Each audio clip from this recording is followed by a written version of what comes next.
একটি হারানো বিজ্ঞপ্তি। একটি হারানো বিজ্ঞপ্তি। 15 বছর বয়সের একটি ছেলে হারিয়ে গেছে। 15 বছর বয়সের একটি ছেলে হারিয়ে গেছে।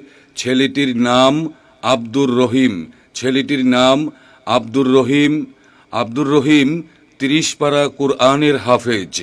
আব্দুর রহিম আজ থেকে 37 দিন আগে তার নিজ জন্মস্থান রাজশাহীর একটি মাদ্রাসা থেকে হারিয়ে যায়।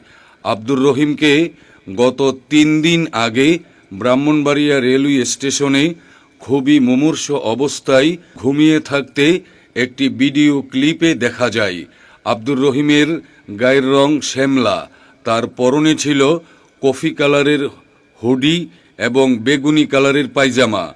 পরনে ছিল কফি কালারের হুডি এবং বেগুনি কালারের পায়জামা। যদি কোনো সহৃদয়বান ব্যক্তি আব্দুর রহিম নামে এই 15 বছর বয়সের ছেলেটির সন্ধান পেয়ে থাকেন, তাহলে আমাদের সাথে মোবাইল নম্বরে যোগাযোগ করার জন্য অথবা নিকটস্থ থানায় যোগাযোগ করার জন্য কিংবা পৌঁছে দেওয়ার জন্য বিশেষভাবে অনুরোধ করা যাইতেছে। Mobile number 01770964010। আমি আবার বলছি, মোবাইল নাম্বার 01770964010।